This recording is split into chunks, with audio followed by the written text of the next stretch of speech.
scripture reading this morning comes from Psalm 40.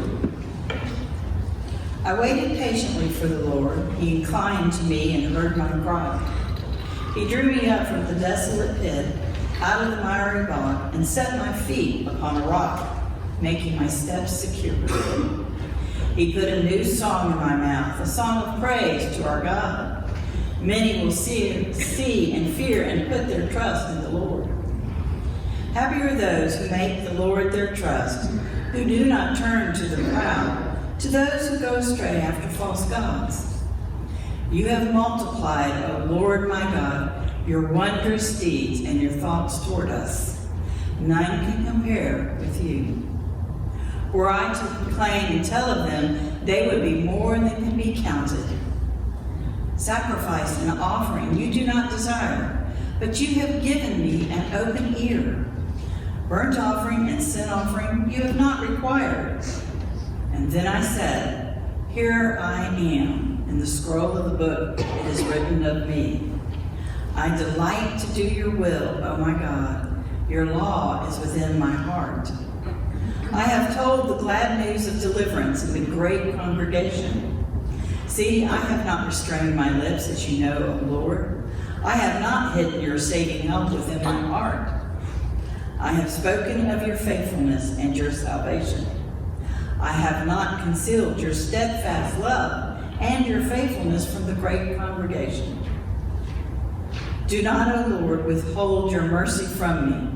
Let your steadfast love and your faithfulness keep me safe forever. For evils have encompassed me without number. My iniquities have overtaken me until I cannot see. They are more than the hairs of my head, and my heart fails me. Be pleased, O Lord, to deliver me. O Lord, make haste to help me. Let all those be put to shame and confusion who seek to snatch my life away. Let those be turned back and brought to dishonor who desire my hurt. Let those be appalled because of their shame who say to me, aha, aha. But may all who seek you rejoice and be glad in you. May those who love your salvation say continually, great is the Lord. As for me, I am poor and needy, but the Lord takes thought for me. You are my help and my deliverer. Do not delay, O my God. This is the word of the Lord. Thanks be to God. Over the past couple of months, we have been preparing to live into our 150 years as First Baptist Church. And we've been celebrating God's faithfulness. And every Sunday, we have been looking at a different psalm. And over again, throughout these psalms, we have continued to hear of God's steadfast love and God's faithfulness. We've seen stories throughout our past of how God has been faithful in the past. And now we come to a place where we begin to look forward, to see what do we do with what we've learned about God's faithfulness in our past. And what we do is we see that God's faithfulness doesn't end. It moves forward. It's present today. It's going to be present tomorrow. And it's going to be present in the future. So as you think about God's faithfulness in our lives in the future, would you please just join me in prayer? And now, O Lord, may the power and grace and beauty of your steadfast love and faithfulness restore us and set us upon the firm founding and footing of your life. In Christ we pray. Amen. In 1999, First Baptist Church of Gainesville commissioned Douglas Weaver, a renowned Baptist historian, now teaching at Baylor University, to write our history. We were coming to the very end of the 20th century. We were about to celebrate our 140th anniversary. And Dr. Weaver gathered all of our history. He did lots of oral histories, interviewed many of you. And he came and he wrote this really great book with the most appropriate title for 1999 and with no irony at all. It was simply titled, "Every Town Needs a Downtown Church." That's right. Y'all know the story. 10 short years later, First Baptist Church moved out to this corner to northwest, on the corner of Northwest 39th Avenue and County Road 241, 11 miles from our previous location in the center of downtown Gainesville on West University Avenue. Yes. Change happened that quickly.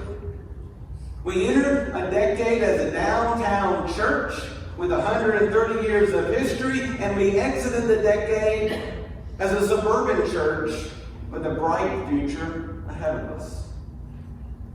Something else happened, I think, as we've evaluated that move in that decade. This move from downtown to the northwest. Our 20th century expression of church. And what does the 20th century expression of church at First Baptist look like? Well, it looked like a huge downtown footprint, 5 acres, large programs for every age, every group, everybody who wanted to be a part of anything, lots of employees that we hired to help do all of this work. And what happened in that 10 years?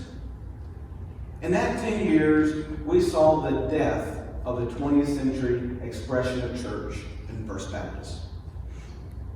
Now, last week you probably have read, or not just last week in the Gainesville Sun, but maybe in other places, you've read about how this death of church seems to be taking place all across America. We see the demise of church attendance. We see the shifting demographics of those who identify as Christian. And I wanted just to show you a couple of those charts that people are talking about. So here's one of them here. Now, what is this saying? This is saying that in 2007, 78% of Americans, when polled, identified, yes, I'm a Christian. In 2019, less than 15 years later, that number was down to 65%. It also happened the same way. They polled those who in 2007 were considered non-affiliated with any kind of religion. They were considered 16% and then had grown to over 25% just a few short years later. And then there's another part here. How much have we seen church change in these years? This blue line that you see coming down, that's the number of people, the percentage of people who attend church at least one time a month. That percentage has decreased from 54% to 45%. And those that attend at least once or twice a year, Christmas, maybe Easter, have gone up from 45% to 54%. The world that we knew as 20th century church, that church that those of us who grew up then nurtured us and cared for us and provided a culture that helped us to shape our worldview, that church has died. And what these numbers represent are not the death of God's church, it is the death of an expression of church that we all understood in the 20th century. And it is appropriate, I get this right. I don't know what happened there. All right, Randy, remember when I said I was going to have to help you help me? There you go. Can you go to the next one? Is it working? It's not working. Okay, well, we'll just keep on going then. Something happened in the life of a pro presenter that I never understand. So anyway, go ahead and just move it to something else then. There we go. What we have learned is that as the church has died, as we knew it, it's appropriate for us to grieve it. It's okay for us to grieve the death of the 20th century expression of church. But there's good news in our grief. The good news is this. For 150 years, First Baptist Church Gainesville has been worshiping a God who raises people from the dead. That's the kind of faith we have. We are resurrection kind of people. And the church that Jesus established on Peter the rock is not dead. Instead of what happened before, what is happening now, the church that has died, God is rebirthing a new church inside of us. And that is something that we celebrate. God's faithfulness was not just in the 20th century, not just in the past, but God remains faithful to us now, and as we were faithful to us in the future. And God's new expression of church is becoming alive in us. And this is not something that we should be sad about. This is not something that we should mourn. We should be excited that we get a chance to see what does that look like and to experience it.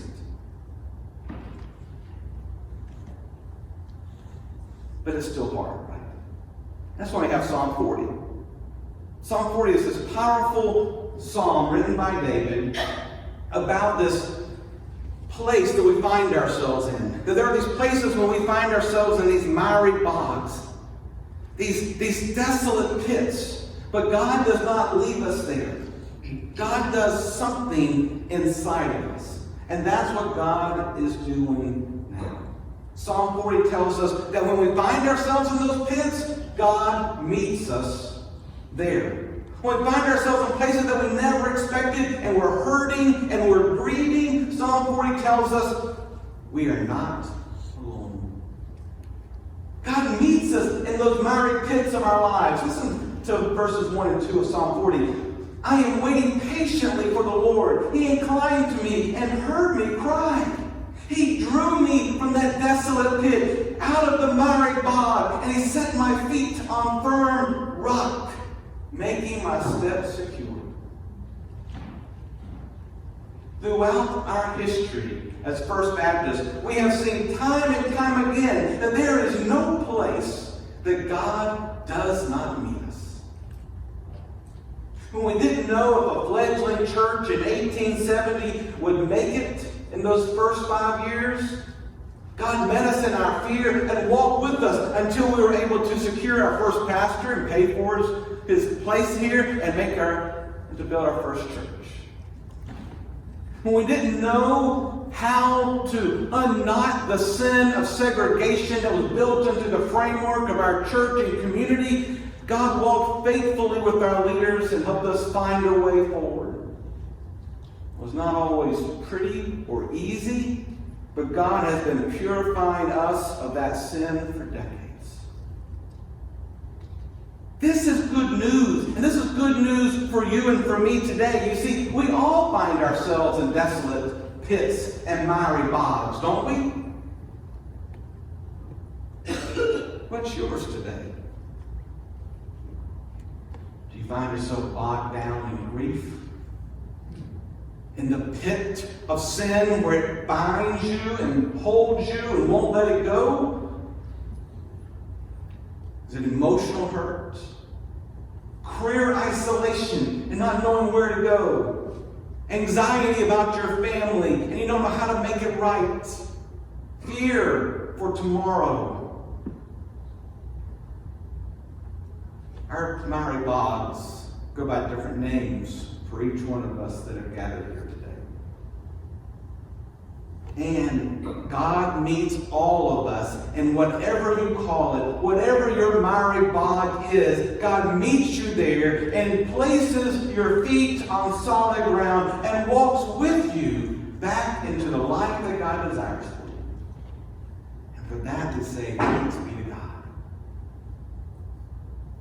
And once God places our feet back on that solid ground, God's not done with us. God also gives us a new song. When we go through something traumatic, such as a death or painful, life-altering experience, the fact is we cannot go back to the way life used to be. We want to. We try to rearrange life. We try to make it all back to right, but it's never the same. We can only go forward into a new future. And God redeems those past experiences and brings something new for us. This is how the psalmist writes it in verse 3. He put a new song in my mouth, a song of praise to our God. Many will see and fear and put their trust in the Lord. I'm reminded of those fearful and painful and dark years of 2004 at First Baptist Church. The church's attendance and financial capacities had plunged precipitously, and a somber membership, faced with practically insurmountable budget dilemmas, reluctantly voted to discontinue the position of a beloved church staff member. And all seemed dark. Maybe one of the darkest hours of our church. And then the sun rose. And a developer, looking at downtown with new eyes, walked into our church office and offered the church a new future. On Sunday, May 1st, 2005, the membership of First Baptist Church voted to relocate our facilities from 425 West University to a new home here on this corner. And with that vote, the church began to sing a new song. As it embarked on 5 years of planning and praying and dreaming together to establish a foundation on which God could sing that new song in this community. God has put a new song on our lips as a church, and God continues to do the same for you. You know, there's a reason when we hear someone whistling that we think that they are happy. It's because there's something inside of us that just has to get out. And we release it. That's what happens when God does a new thing inside of us. He gives us a new song, and we have to release it. We have to sing it together, because when we sing it together, we acknowledge what God is already doing. God has placed a new song inside of you. Are you willing to sing it and let it out? Because as we sing God's new song, guess what God does inside of us? God brings us joy. When God's new song settles into our life, we experience joy. Listen to verse 4. Happy are those who make the Lord their trust, who do not turn to the proud, to those who go astray after false gods. When we learn to trust God's faithfulness, the joy of the Lord comes into our lives. Fear leads to anxiety. Trust leads to joy. Probably one of the most shining seasons of First Baptist Church, from all who have told me the stories, was the 1970s when Dr. Jerry Hayner was here. Members speak with awe and joy of those moments in those life of the First Baptist Church. But you probably wouldn't have expected it by the time that he arrived. You see, Dr. Hayner was called to the church after one of the craziest moments that happened in 1973.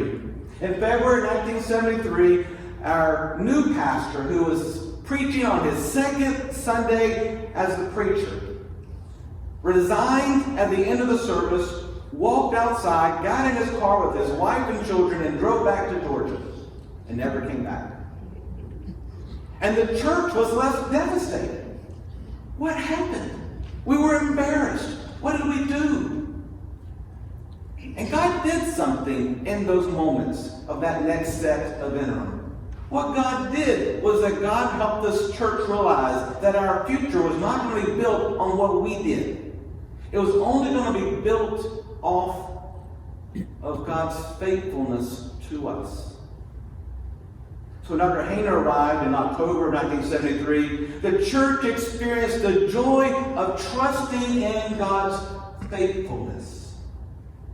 And the season of fruitfulness that happened in the 1970s was built off of the trust that occurred and was built into our church during that painful interim. Joy for me has become my own personal discernment question.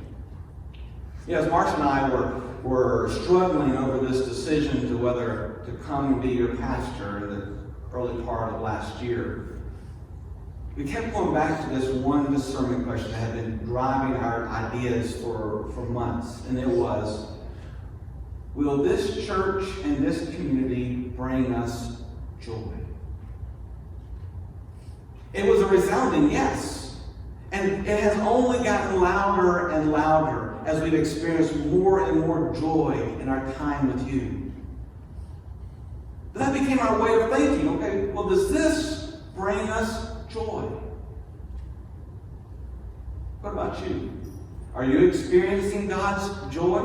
Where can you grow in trust in God's faithfulness so that God's joy can become alive in you in new ways? You see, God meets us in our grief. God gives us a new song. God places joy in our life. And ultimately, as all those things take place, God multiplies God's deeds within us. There's this sense that when we get bogged down in those pits and bogs of our lives, that God is done with us. That we're just done. No need to go further. The dreams have died. Everything is done. Let's just stop even looking to the future. In reality, God has more for us in our future than we could ever imagine. Verse 5. You have multiplied, O Lord my God, your wondrous deeds and your thoughts toward us. None can compare with you. Were I to proclaim and tell of them, they would be more than could be counted. I've seen God multiply God's great deeds among our church as I've seen us begin to try to establish the staff team that we need to live into this new expression of church. Whenever I have felt stumped and wondered, could we find the right people to help in this difficult task of birthing this new expression of church? Every time I have wondered that question, maybe it's just too hard a task. God has over and over and over again multiplied his good deeds among us. When I wondered if we could solve our sound system problem, everybody said they couldn't hear, we couldn't find a way to fix it. All of a sudden, God provided an analytical and dedicated intern to come in and walk with us to how to fix it and to build a new media team to help guide us on Sunday mornings.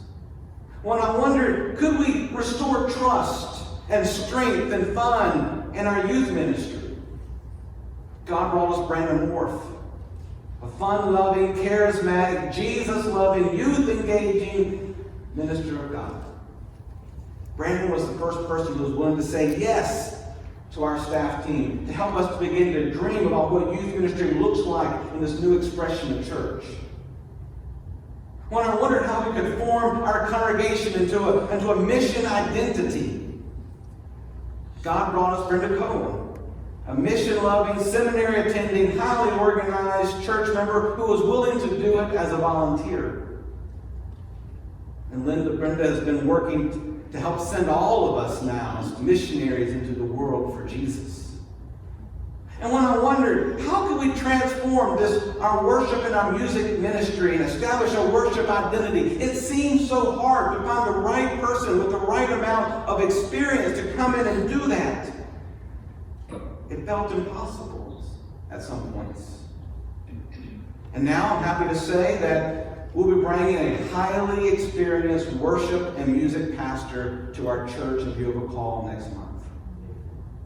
I never thought I would be able to bring this kind of a caliber of a person, this kind of experience. And yet what I've learned is I've got to stop doubting God's exponential possibilities in our church. That God's not done with us. I can't wait to introduce this person to all of you next month. And now I know I got a few of our folks here in our children's pastor search committee. We've been frustrated, right? Because we've gotten a great job description. We put out all this information in the community. Guess what? We haven't had one person send us a resume yet. Now, my first impression of that is like, oh, Lord, what's going to happen? And then I see how God has continually been faithful to us, not just to meet our needs, but to exponentially bring God's deeds among us. And so now I simply say we're waiting for God to wow us once again. But I might need your help, right? Do you know someone who might be interested in that position? I would love for you to send me their name and let me give them a call, or Pastor Lynn, so we can begin to talk to them. Because it takes all of us attuned to the Spirit of God to see those wondrous deeds multiply among us. God's future for First Baptist Church Gainesville is built off of God's steadfast love and faithfulness over 150 years of life and ministry. As we live into God's new expression of church in the 2020s on this corner, we walk into a future celebrating God's faithfulness. Think about it. For over 150 years, we have experienced world wars, the results of a civil war, depressions, recessions, successes, failures. And through each one of these moments, God's steadfast love and God's faithfulness has never wavered.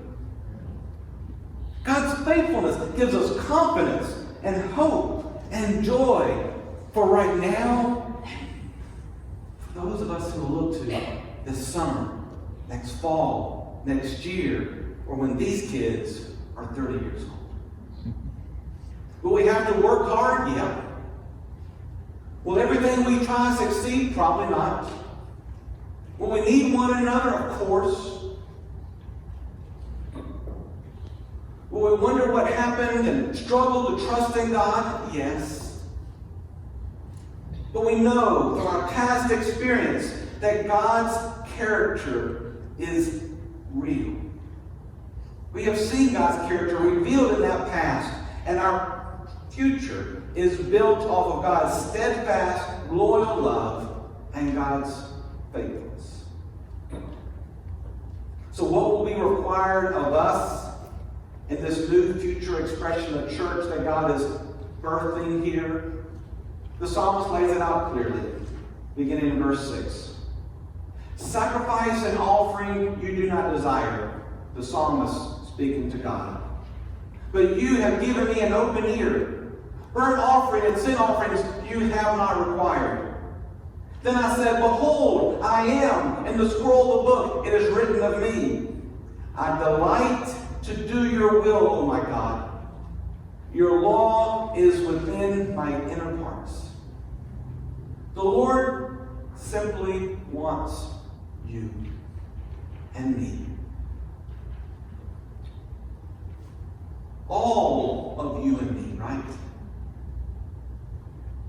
Our dreams, our past, our sins, our hopes, our fears. God doesn't want a religious facade of you marked by the boundaries of what you do or don't do. God doesn't need a record of your attendance or your giving report. God only wants you to come to Jesus. To bring your whole lives to Jesus. To get to know Jesus. To sacrifice our lives for Jesus. To live the Jesus path in this world. To love one another as Jesus loves us. Our future will not look like the past. Instead, it will look more and more like Jesus. And for that, we can all say, thanks be to God. Amen.